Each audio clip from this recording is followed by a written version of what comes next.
Tunamshukuru Mwenyezi Mungu kwa kutujalia riziki hii ya ushindi hii leo. Tunawapongeza wachezaji wetu kwa kuonesha mchezo mzuri na hatimaye kupata ushindi wa magoli 2-0. Haikuwa rahisi kupata ushindi mbele ya Kagera Sugar. Ni timu ngeni katika ligi msimu huu, kwa maana ya kwamba imepanda msimu uliopita, lakini unaiona timu yao ikiwa na mabadiliko mengi. Ina mchanganyiko wa vijana wenye uwezo mkubwa, lakini ina mchanganyiko wa wachezaji wachache wazoefu vile vile wenye uwezo mkubwa. Wakatengeneza mechi bora, mechi ngumu, na haikuwa rahisi kwetu kucheza pungufu kwa dakika zaidi ya 35, na tukafanikiwa kwanza kulinda goli ambalo tumelipata, lakini pili kupata goli la pili ambalo likatuhakikishia sisi kupata ushindi. Yote kwa yote, pongezi kwa mwalimu Steven Becker pamoja na benchi lake la ufundi. Pongezi kwa wachezaji wote wa Simba na pongezi kwa mashabiki wote wa Simba ambao wameshirikiana na kupambana kuhakikisha Simba inapata ushindi hii leo. Baada ya usajili, watu wengi baadhi walikuwa na wasiwasi na kikosi, lakini leo tumeona Chama alikuwa nje, Neo Maema alikuwa nje na bado timu ikafanikiwa kucheza. Hii ni kusema kwamba niliwahi kuzungumza siku moja wana Simba wasiwe na pressure na usajili.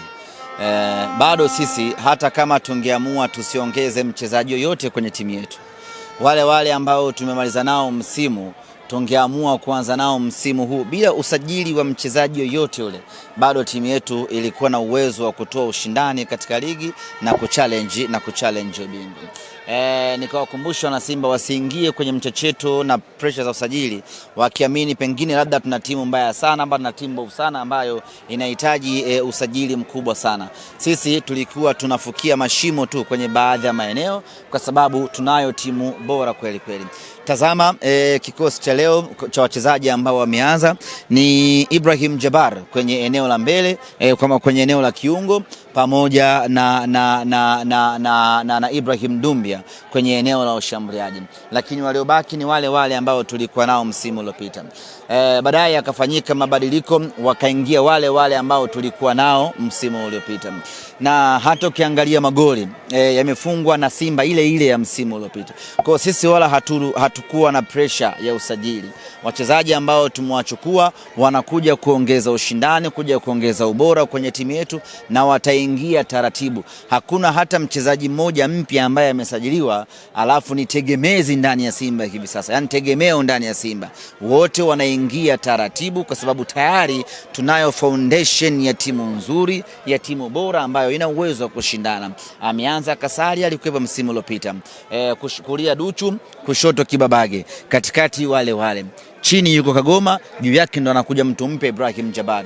Yuko Libasi aliyokuepo, yuko Oura aliyokuepo. Kwa hiyo timu yetu sisi haina mashaka.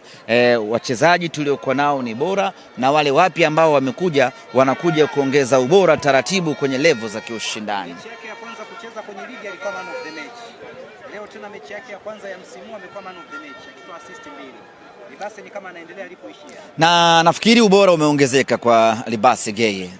Ukimwangalia namna ambavyo anacheza, namna ambavyo anaamuru mchezo uwe, namna ambavyo anatengeneza mashambulizi, magoli yote mawili anatoka kwenye mguu wake, namna ambavyo amekuwa hai kwa dakika zote ambazo yuko kiwanjani, ambavyo amekuwa hatari kwa dakika zote ambazo anakuwa kiwanjani. Anatoa goli la kwanza, kona safi kabisa, Toure anaweka goli la pili la kiufundi kabisa, zinapigwa chenga moja za haraka pap, anamwekea Mpanzu anafunga goli. Lakini tazama pasi ambayo alimpa Dumbia akakosa. Kwa hiyo unaweza kaona ni kwa namna gani Libasi Geye sio huyu. Libasi Geye ubora wake umeongezeka maradufu na amekuwa ni mchezaji tishio zaidi.